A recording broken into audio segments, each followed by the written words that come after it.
All right, here we are. It's Coach Alex along with Coach Joe out of Tennessee. You guys are familiar. He was on last episode as well. A lot of great information dropped.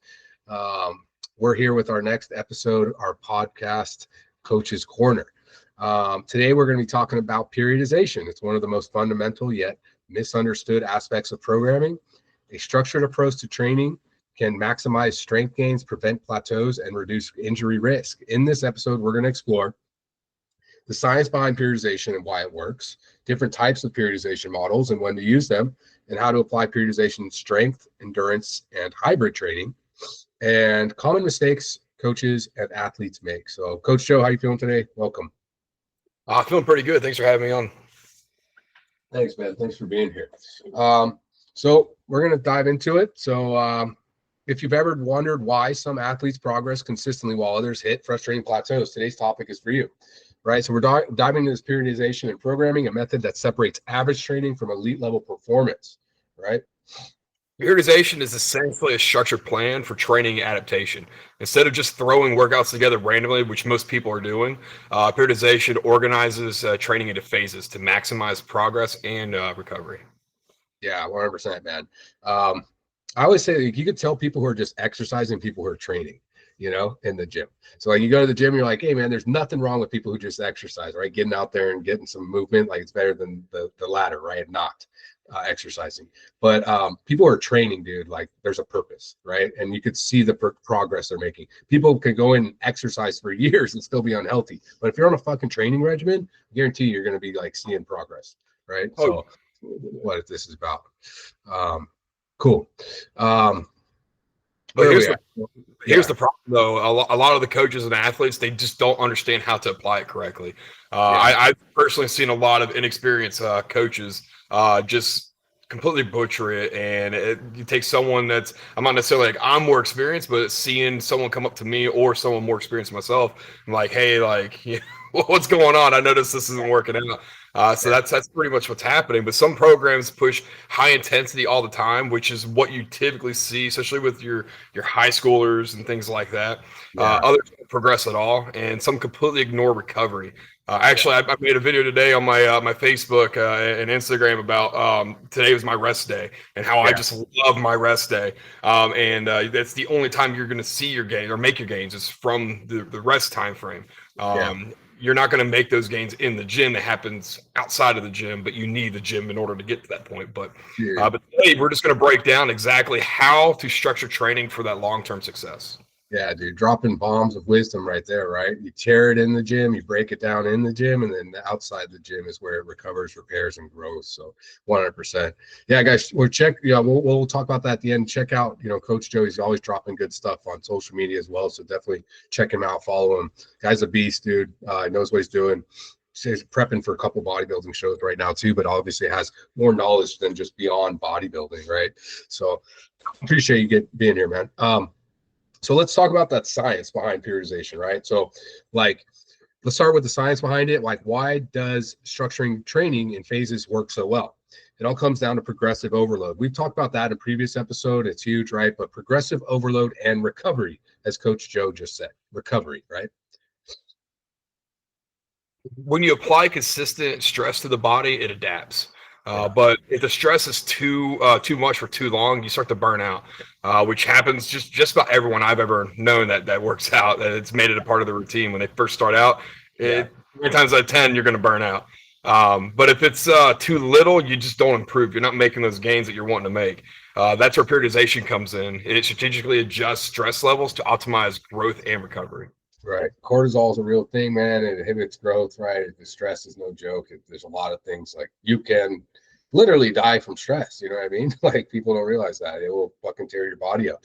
And that's what you're doing. You're putting your body under stress when you're working out. So like we talked about, switching it up, like recovery aspects, like so much stuff that's going to help there. And myself, dude, I've hit several plateaus, right? Where you're just like, dude, you've hit that mark and you're just not growing. You're like, what's going on, right? It's because your body's adapted, right? We'll talk about that here. So there's in sports science, this is called general adaptation syndrome, GAS, a concept proposed by Dr. Hans Seil, apologize if I'm butchering that name. Selly, maybe is how you pronounce it. And it has 3 phases. You have your first phase, the alarm phase, is the initial stress on the body. It's a new stimulus, right? It's where you get those newbie gains, stuff like that. You have your adaptation phase. The body adapts and gets stronger. So you're putting it under stress. It's like, hey, man, we use 135-pound bench press, for example, right?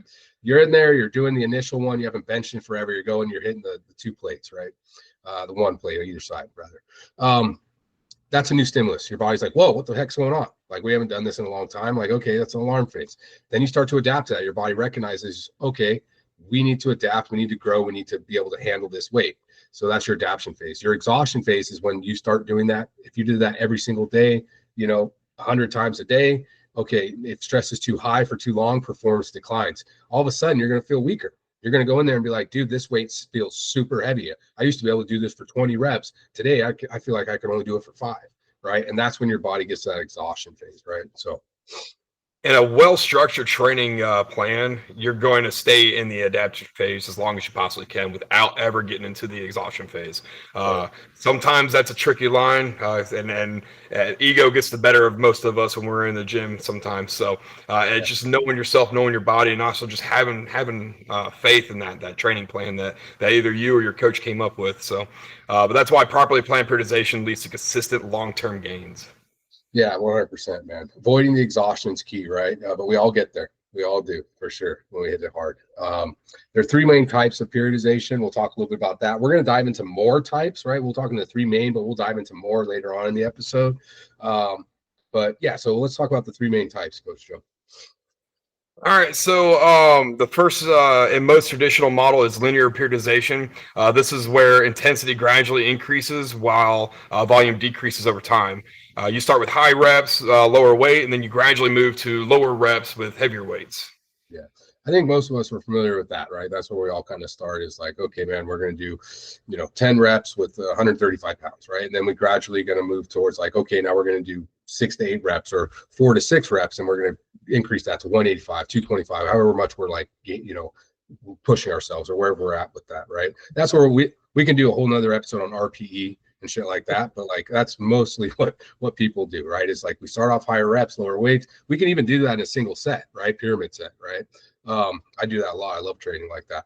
But anyways, yeah. So, yeah, it's great for beginners and those building a foundation of strength, but for advanced athletes, progress can stall, right? So we see that all the time. That's where undulating periodization comes in. So what's undulating periodization, Joe? It's where your intensity and volume fluctuate throughout the week. For example, some Mondays you got it broken down to your strength focus, where you're doing heavy with low reps. Wednesday you may change it up a little bit. You do moderate weight with moderate reps, and then Friday you're looking at lighter weight with higher reps. Mainly focus on your endurance aspect to end out that week. Yeah. I think that's a big misconception too for people is like whenever we talk about endurance or stamina, they immediately think like cardiovascular. And it's like, dude, you're different muscle fibers, right? Some of them strength, some of them power, some of them, there's a couple, but like mainly like endurance and power, right? So like when you get into that higher rep scheme, you are working muscular endurance, right? Lighter weight, higher reps, things like that. So that's awesome. Like my workout plan right now is very similar to what what I just spoke on. So I'm doing, I call it my Alpha and Bravo. I have a 3-day split with my 4th day being that rest day, which thank God it's today. I love it. But so like Alpha group, I'm going hard, I'm going heavy, but I'm not going with many reps. But then a nice, super relaxing rest day, and I come back at it, and I'm going hard. But when I'm going hard, I'm going with moderate and sometimes lightweight, and I'm really focusing on my rep count. Heck yeah, dude. That's awesome, man. And then also that's creating, it's forcing your muscles to adapt because they never get used to your what you're doing, right? I mean, we get used to that. Hey, man, I know I'm going in, I'm going to do 3 sets of 10. Do 3 sets of 10 this weight, right? When you throw something different in there, all of a sudden, again, we get into that alarm phase where we're like, oh shit, what's going on? Your central nervous system isn't going to let you die. That's what it's there to do. So it's like, okay, we need to activate these muscles and let's get to that adaptation phase. So I think that's awesome, that kind of training spirit. Okay, definitely, guys, reach out to Coach Joe about the Alpha Bravo program. Obviously, it's working. So yeah, the third model would be block periodization. Right? This is where training is divided into specific phases focused on different attributes, such as phase 1 would be accumulation, right? So we're doing high volume, low intensity for endurance and hypertrophy training. Phase 2 is transmutation, moderate volume, increasing intensity for strength. Phase 3 would be realization, low volume, high intensity for peak performance. That's what a lot of our phases, I'm going to tell you guys right now, we do block periodization in the Ignite app. A lot of them, when we have like a 16-week period, we'll break them into like 4 weeks at a time, 6 weeks at a time, and then like some deload weeks in there. But it usually will be accumulation or foundational phases. Then we'll do transmutation or what we call strength or growth phases. Then you have realization. That's gonna be your power, right? Do like, hey man, let me see what I've achieved now. So if you started off and you had a 225 max bench, by going through these phases, when you get to that realization, your new max bench should be more, right? It's just, that's how we do it. And then we recycle. It's nothing, we're not reinventing the wheel. This is block periodization is very huge, right? So yeah. Yeah, it's commonly used for athletes preparing for competitions, right? Or anyone peaking. Like we look for that peak. All right, guys. So now we're going to jump into common mistakes and how to fix them, right? Through our periodization training. So what do you think, Joe? What are some common mistakes that people run into with this? So, like some of the biggest mistakes that we see in programming, all right? So, training at the max intensity at all time. We see this a lot in CrossFit style training, going hard every day with no structured deloads leads to burnout and just being stagnation or being stagnant. I see it all the time. It doesn't not just necessarily CrossFitters. I see it with bodybuilders. I see it with weightlifters. Power lifters are the worst ones at this, in my opinion, as well. Nothing against power lifters. A lot of my friends are power lifters, but it's just see everyone going as hard as I can every single time. It's like, okay, dial it down some. Heck yeah, man. No, that's the truth, man. I mean, I love CrossFit. I've been a part of the CrossFit community, but I see that so often, especially newer people coming in. That's how they injure themselves and burn themselves out. It's like, dude, they just go balls to the wall. It's like all day, every day. And it's like, dude, you're gonna hurt yourself. Like, and they do, and they end up hurting themselves. You can't do that day in, day out, right? And that's, if you want, this isn't the quick fix, this isn't the rabbit in the race. This is the tortoise, right? So we're going for long haul. We're going for quality of life, longevity, and just overall. And then that leads to not going hard every day with no structured deloads. You need deloads. You need those rest days. I think another mistake, right? Number 2 would be like no variation in training stimulus. If you're doing the same thing, same rep schemes, I kind of talked about this earlier a little bit, your just body stops adapting. You have to cycle intensity, volume, and focus. If you know you're going to go in there and hit bench, and you know you're going to go 3 sets of 10 at 135, dude, you're not change. Like you adapt to that. You never change. Like you're never going to grow. I've actually acquired so many clients when I was working in a gym because I would see very fit individuals, male and female, but I see them I was at this gym for 3 years and I saw them every single day do the same work. I knew, oh, it's Wednesday. I know this. I know so-and-so is going to be doing legs today. Oh, I know he's going to be right to the squat rack. He's going to do 3 sets of 10. And I would always like go up to him like, hey, humor me 1 week. Here's a workout plan for you. And I just give them a free workout plan, if you will, for 7 days. And they come back like, oh man, like my muscles, like I'm feeling, different. I'm like, yeah, hey, give me 3 months of your time. And I'm going to show you some more things. And then that's how I would get some of my clients. And it's just from changing up their blatantly sad routine that they've been doing for probably since the first time they touched weights, change it finally for them. And now they're seeing results. They're getting that muscle definition in. They're losing that fat, that stubborn fat that hasn't been given, losing since they've been starting. Yeah, no, they hit those plateaus and you get that adaptation, right? I agree with you full-heartedly, man. It's like phase 1 is like create that routine. Awesome, guys. You created a routine, you're sticking to it. Cool. Phase 2 is like, now that you've created that positive habit in your life, like, hey man, I'm going to the gym 3 days, 5 days, whatever it is for you, right? Whatever that routine looks like. Awesome, you've created that.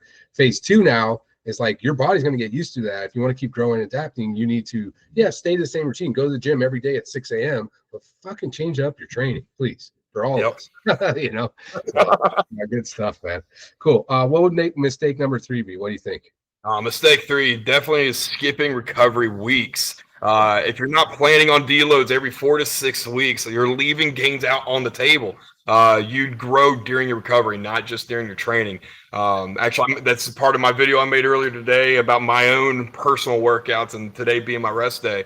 I know that from me completely relaxing my body today, I know tomorrow I'm gonna be better off. I actually 2 weeks ago just finished an entire rest week. And everyone's like, wait a minute, you do bodybuilding and you're a personal trainer, you're taking a whole week off. I'm like, yeah, I guarantee you when I come back, I'm gonna be bigger and stronger. Heck yeah, dude. Like, people don't understand that because they think that if they take that time off, they're gonna lose all their gains, or they're gonna gain all that fat back, or they're gonna get skinnier for those who have a hard time keeping weight on. But no, that's not the case. Yeah, no, 100%, man. It's, again, dropping bombs, dude. Like I always look forward to going back to the gym after a rest day. Well, for two reasons. Probably because I'm partially addicted to the gym and the endorphins I get. So like it's like that fiending for it to get back in there. But also I know I'm gonna go have a great session. Like if I rest 1-2 days, whatever it is, like go back full-heartedly, know that it's going to be a great lifting session. You can tell your body will start to feel fatigued, man, and you push, but you got to know when to draw back. You got to know when to recover, right? So great point, Joe. Let's go to a couple like common questions that we get with this. So we'll go some Q&A here. I'll ask the question. We'll have Coach Joe answer this one first. I'll ask the first couple questions. We'll have Coach Joe answer. So which periodization model is best for like a hybrid athlete? That's the new fucking craze out there. Is like run far, lift heavy, even though like people have been doing that forever in like the military and shit. And then also like CrossFit is another old school one where like they've been doing that in CrossFit for a long time. I don't know where this hybrid athlete came out, but I love this shit too, man. I think it's awesome. What do you think is the best periodization model for these guys out there? Undulating periodization is the best bet for this one. It allows you to train multiple fitness qualities all at once without burning out. Yeah, 100%. I agree. Right. So we're not going to do linear. We're going to do undulating. How often should we deload? Right. And you talked about this several times in the episode, but this is a valid question we get all the time. I say every 4 to 6 weeks is a good rule of thumb. However, listen to your body. You know yourself better than anybody else does. So if you need it on week 3.5, hey, I'm hitting exhaustion. Like take that time off. But also, while you're doing your workouts, look for the signs of decreased performance, joint pain, which is a huge one for people lifting heavy, and excessive fatigue. Those all mean it's time for you to take a break. Yeah, I agree. And yeah, just listen to your body. And then also, guys, deload can be different things for different people, depending on what you're training for, what you're looking for. There's obviously the time like, hey man, do nothing, right? I'm not talking like no active rest, no like full rest day. Right. And we're not talking like just a day either. That's not necessarily a deload, guys. We're talking about like a week-long thing here, right? Sometimes that can look though like active rest, where you're making sure you get your 10,000 steps in a day, but you're not going to touch any weights, level 2 cardio, whatever, training for. So there's different types of deloading, but a full deload would really be just like, hey, we're not working out this week. We're not going to get active. And that's tough for people to do, bro. It's tough. So, all right, let's go for question 3 here. I'll answer this one. But so how should I structure periodization for a Hyrox event? Another big fad that's out there right now, Hyrox. Hyrox gyms are popping up. I think this is a cool thing too. I like how it's kind of like CrossFit-esque, except it's like more like the same thing every time. A lot of running, a lot of different movements involved. But I would start with like aerobic capacity and endurance in early blocks, right? We actually have a Hyrox program in the Ignite Fitness app. If you guys want to check it out. Then I would shift to like strength and power in the final phase to kind of get ready for my event. Hyrox, I believe, if I'm right here, it's like 8,000 meters, right? So if that comes out in miles, 1,600 meters for a mile. So I think it's like 3.5 miles throughout the race itself, but it's broken up into 1,000-meter blocks. So you have like 8 different events that you do. In between, you run 1,000 meters for each. So like for us big guys, like Joe and myself, a little bit bigger dudes, carrying a lot of muscle, a lot of mass around, working on that aerobic capacity and then endurance is key, right? Because that's what's really going to slow us down, not the movements, not the sled pushes, not the wall balls, but the aerobic capacity, right? So building that in Hyrox, I think is crucial. That's where most people fall short. Then you can shift to that strength and power in your final phase, make sure you're ready to push, right? So now we'll talk a little bit for you guys, like we're closing up the episode. Appreciate you guys listening today. There are different types of periodization, right? We know, like we went over like the top 3, the main 3 that you guys will deal with, but we'll go over a couple more now. Joe and I will go over. I'll start with like the types. First, being foremost, would be what most people talk about, would be linear periodization, right? It's a gradual increase in intensity, weight load, while decreasing volume, reps, and sets over time. For example, you start with higher reps, for example, 12 to 15% progressively lowering them throughout the weeks to like 3 to 5 with heavier weights, right? So you're getting again to that different phases where you're going to be doing heavier weights with like, I like to call that power, right? Lifting, like anything from like 1 to 5, I look as like more like power. 6 to 12, 6 to 15 maybe is that hypertrophy strength range, and then 15 plus we're kind of going for muscular endurance. That's my rule of thumb.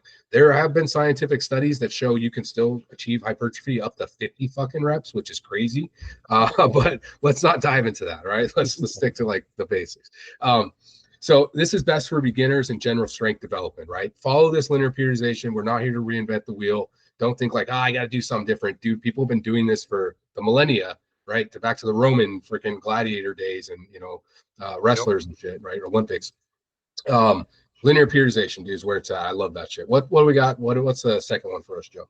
So the next one is nonlinear or undulating periodization, or NLP for short. Daily or weekly variations in volume and intensity. Example: Monday, high volumes, you get your 12 reps, moderate weight. Wednesday, moderate volumes, so 6 to 8 reps with heavier weight. And then Friday, low volume, 3 to 5 reps of maximal load. Best for athletes, bodybuilders, those needing just that big change, a shock to the body for them. Yeah, for sure. And that's literally like what your programming is right now, the Alpha Bravo program that people can check out as well. You can find Joe on the Ignite Fitness app. He can train you, personal train you. Honestly, you're gonna see great benefits with doing online training with Joe. Where else can we find you? Let's throw that in there right now too, so listeners can hear. So I actually made it easier for people to find me on Instagram. I changed my handle to Joe's_sweathouse. Or sorry, sweatshop. Nice. So Joe_sweatshop. And that's on Instagram, and then just Joe Armstead over at on Facebook. Those are the two main things I'm posting on. Cool, man. So yeah, reach out to Joe, man, if you guys are looking for some advice or for some training, and if you want to check out his Alpha Bravo program, Alpha Bravo. So that looks pretty fucking awesome. So yeah, that would, and honestly, that would be non-linear undulating. So maybe I'm not gonna say like beginners couldn't do it. I'm sure if you guys were with Joe, he's gonna take care of you. But you're probably looking for more like athletes, bodybuilders, people that need variability, right? So oh yeah, cool, man. All right, what do we got here? We got. Yeah. So what's the third one, Joe? What's the third one we could go over here? So the next one we got is going to be block periodization. So it's training is divided to specific blocks, focusing on a single quality. So examples for this is you got 4 weeks. You got your 8 to 12 reps moderate intensity. Then you're going for strength, 3 to 6 reps heavy load. Then you got your 4 weeks of power, which is 1 to 3 reps explosive movements. Best for advanced athletes, sports performance. I know when I was doing my NASM certification, this was kind of what they were kind of going into a little bit with some of their training blocks as well. Yeah. Block periodization, like, so, I mean, linear periodization, you find that very, very often, right? And then within a block, right? You'll find linear periodization within the block, like, right? So you have mesocycles, all those different cycles, right?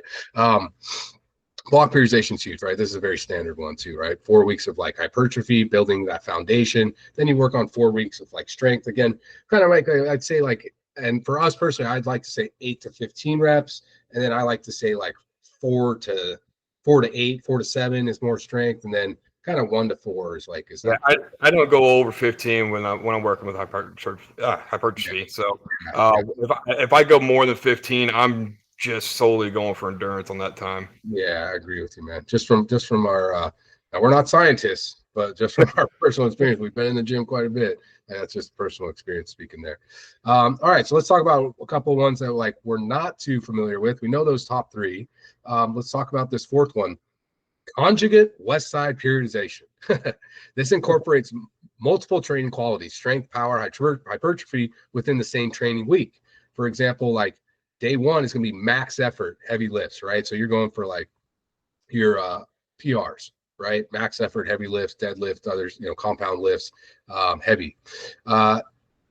Then you're going to do dynamic effort, speed work, like so agility, right? Then you would do repetition effort, hypertrophy, right? Building strength, all within the same week. A lot of times you'll see people training for agility. Maybe they're having a heavy week or whatnot, and then you're having like a hypertrophy week.